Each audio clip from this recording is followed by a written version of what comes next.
जब हम कॉलेज में थे, आयुर्वेद की डिग्री कर रहे थे, तब हमें एक कहानी पढ़ाई गई थी। वो कहानी मैं आज आपको सुनाने वाला हूँ। बहुत ही सीखने को इस कहानी से मिलेगा। वो कहानी क्या थी कि कहीं कोई प्रोग्राम था, वहाँ पे उस समय दो राज्य, अलग अलग राज्यों के वैद्य वहाँ पे आए थे। तो वो दो बहुत प्रसिद्ध जो वैद्य थे वो एक दूसरे को उस प्रोग्राम में मिले, और वहाँ पे मिलने के बाद उन्होंने एक दूसरे को अपने पास आने का निमंत्रण दिया। एक वैद्य ने दूसरे से कहा कि आप हमारे पास आइए, और दूसरे वैद्य ने भी कहा कि ठीक है हम भी आएंगे, आप भी हमारे पास आइए। वो उन दोनों की मुलाकात के बाद वो अपने अपने राज्य में लौट गए। उस समय देखिए कोई गाड़ी हुआ नहीं करती थी, कोई बाइक नहीं हुआ करता था। सैकड़ों साल पुरानी ये कहानी हमें पढ़ाई गई थी। तो एक वैद्य ने क्या किया, उसने कहा कि अगर मैं दूसरे राज्य में जाता हूँ, मुझे कम से कम 25-30 दिन लग जाएंगे वहाँ पहुँचने में। कोई हफ्ता, 10 दिन, 20 दिन वहाँ पे मैं रुकूंगा, फिर 1 महीना वापस आने में भी मुझे लगेगा। कहीं ऐसा ना हो कि मैं इतना समय भी बर्बाद कर दूं और वहाँ जाऊं और वहाँ जाकर के मुझे पता चले कि इस वैद्य के पास तो कोई अच्छी जानकारी ही नहीं है, ना मुझे कुछ सीखने को मिले, ना कुछ सिखाने को मिले, और मेरा जो समय है वो बर्बाद हो जाए। तो उसने कहा क्यों ना सबसे पहले, जाने से पहले उस वैद्य की जो है वो एक छोटी सी परीक्षा ले ली जाए। अगर वो मेरी परीक्षा में पास हुए तो मैं वहाँ पे ज़रूर जाऊँगा, अगर नहीं हुए तो मैं नहीं जाऊँगा। तो उन्होंने क्या किया कि अपने एक शिष्य को अपने पास बुलाया। उस शिष्य से कहा कि कल ऐसा करो कि अपने को, वो वहाँ के राज्य के जो वैद्य थे वो हमें मिले थे, तो ऐसा करो कि कल तुम उस सफ़र पे निकल जाओ और उस वैद्य से जा कर के मिलना, कुछ दिन वहाँ रुकना और फिर वापस आ जाना। उसने कहा ठीक है गुरुजी, मैं कल सुबह ही निकल जाऊँगा।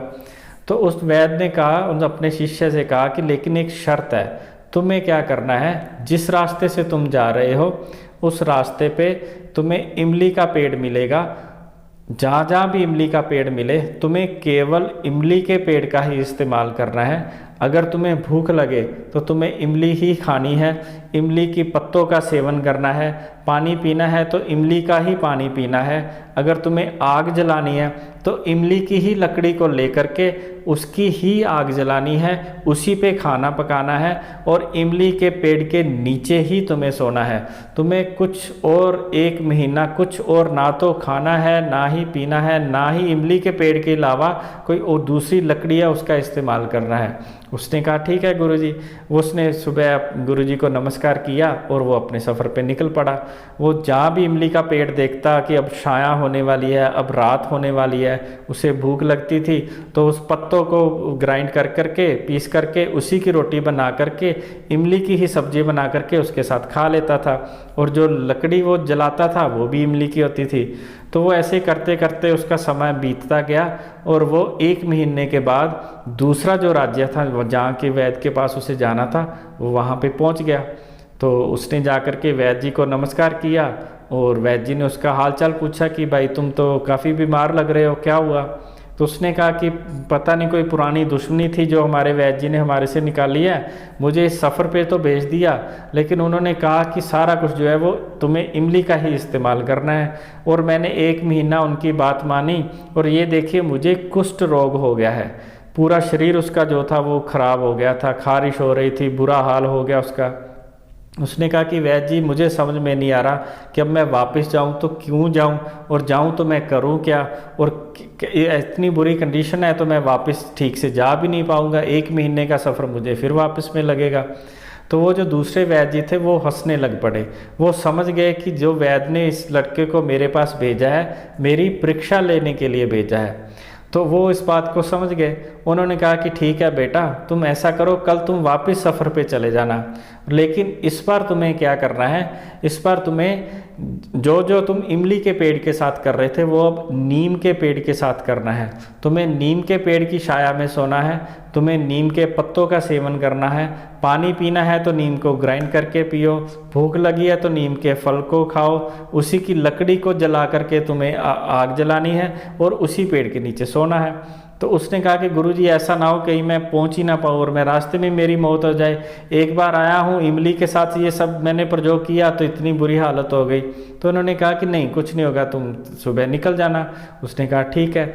तो वो उसने जैसा वो दूसरे गुरुजी ने बताया, दूसरे वैद्य जी ने बताया, उसने वैसा ही किया और वो इमली के जगह पे नीम के पेड़ का इस्तेमाल करता रहा। 1 महीने के बाद जब वो वापस अपने राज्य पहुंचा, अपने वैद्य जी के पास, अपने गुरु जी के पास पहुंचा, तो वो पूरी तरह से ठीक हो चुका था। जो उसे कुष्ठ हुआ था वो पूरी तरह से ठीक हो चुका था। देखिए इस स्टोरी से हमें क्या सीखने को मिलता है। नीम भी हमारे लिए अच्छी है, इमली भी हमारे लिए अच्छी है, लेकिन ज़रूरत से ज़्यादा लंबे समय तक और ज़रूरत से ज़्यादा डोज का इस्तेमाल करने से इन दोनों चीज़ों ने उसे नुकसान भी किया और फ़ायदा भी किया। हमारे साथ क्या होता है कि जब भी हमें कोई दिक्कत आती है तो हम इंटरनेट पे लिख देते हैं उस बीमारी के बारे में, हमारे सामने मेडिसिन की एक लिस्ट आ जाती है, हम अपनी मर्ज़ी से मेडिकल से जाते हैं, वहाँ से एंटीबायोटिक उठा लेते हैं, स्टीरॉयड उठा लेते हैं, पेन किलर उठा लेते हैं, या फिर किसी पंसारी के पास जाते हैं, वहाँ से देखते हैं कि ये फलाना फलाना ताकत की दवाई हमें डॉक्टर ने बताई थी। हम बिना किसी डॉक्टर के सलाह के वो मेडिसिन को ला करके हम उसे खाना शुरू कर देते हैं। और अगर गलत डोज अगर ली जाए, गलत समय पे ली जाए, ज़्यादा डोज ली जाए, ज़्यादा लंबे समय तक ली जाए, तो वही जो औषधि जो आपको ठीक करती है वो विष के समान भी बन सकती है।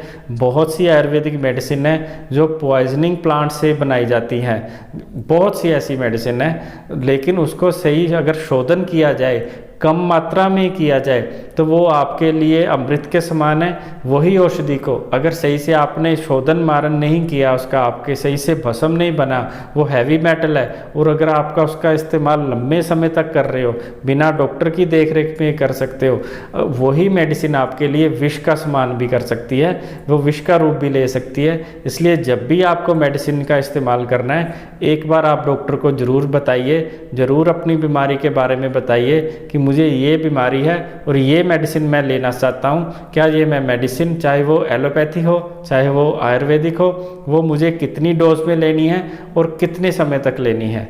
ऐसी ही और वीडियो देखने के लिए हमारे चैनल को सब्सक्राइब कीजिए। इस वीडियो को दूसरे लोगों के भी साथ शेयर किए ताकि लोग अपनी मर्जी से जो मेडिसिन है वो लेना बंद कर सकें। ऐसी और वीडियो देखने के लिए हमारे चैनल को सब्सक्राइब कीजिए। धन्यवाद।